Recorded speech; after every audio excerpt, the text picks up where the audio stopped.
Before the Quran, there were two types of Arabic language, poetry and prose. The Quran was added as a different type. It is neither poetry nor prose. Verse is the unit of text in poetry. Sentence is the unit of text in prose. The Quran is neither poetry nor prose. It's a different type. Ayah is sign. And this is the main miracle of the Quran. So what happened is when God challenged the Arabs to bring a Quran like it, they couldn't. So he gave them a discount. Okay, bring 10 surahs. They couldn't. He said, more discount, one surah.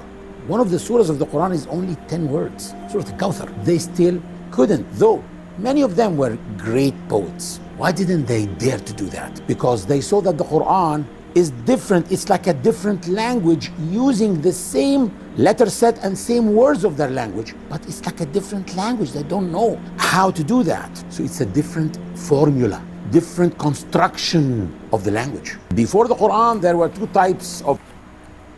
Okay, so this is, I'm interested to see the full video. I have to find out where is the full video, if there's any. Yeah, several things that ayah is actually signs, right? It is a different, it is interesting because in my language, in Malay language, we absorb a lot of language from outside to enrich our vocabulary, right? Because once upon a time we do not, this language, my language, not this language, I'm speaking here in English, but my native language is Malay. Originally it have very basic, I would say, vocabulary, and then it absorbed the language that is dominant at the time. So we have absorbed a lot of, I don't know, Dutch, is it Dutch or Portuguese language, you know, because this land have been invaded by so many superpower back then. So we absorb, and one of the language when Islam come, we absorb Arabic language, especially those that have connotation in Islamic concept, iman, taqwa. Those are Arabic language, and we directly import into becoming a Malay language that we use. One of the word that we take is ayah, but we take it to meaning normally when Malay say bentuk satu ayat. When we say ayat, it's from the Arabic word ayat, but the meaning ayat in Malay becomes sentence. And that is the interesting part when I learn about the Quran. Oh, ayah mean sign. It doesn't mean sentence, it means sign. But every verse in the Quran is referred to as ayah, because every verse is a sign, right?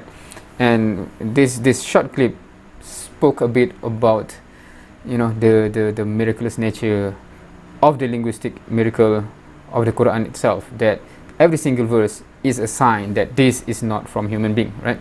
So that's a topic on that in itself. So that's one thing with regard to how it is confusing for me when I start to learn, because we are already using the imported Arabic language into Malay, and we already associate the meaning of that. Like ayat means sentence, but when we learn the Arabic language and then to refer to the Quran, oh, ayah is not sentence.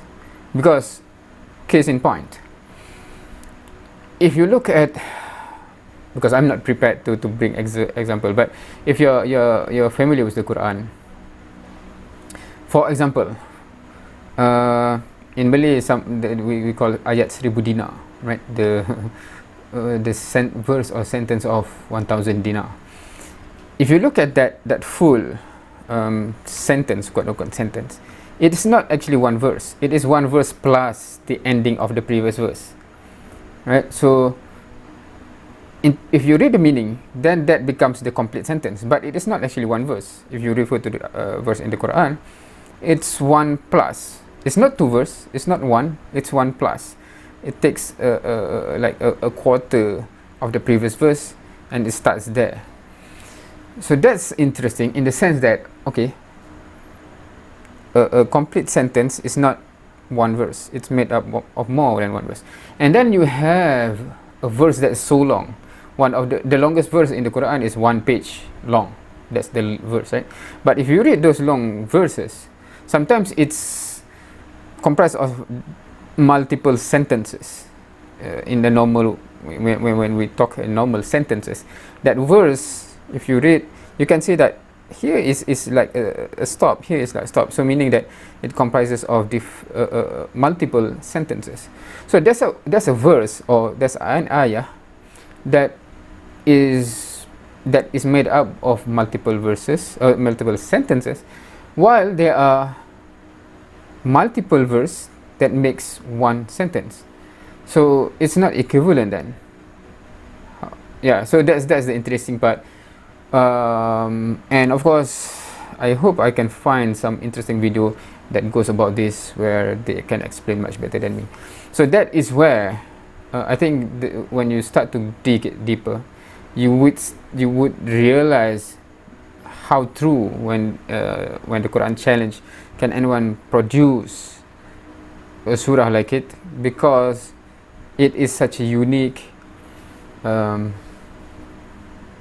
miraculous text that is not produced by human being. Anyway, so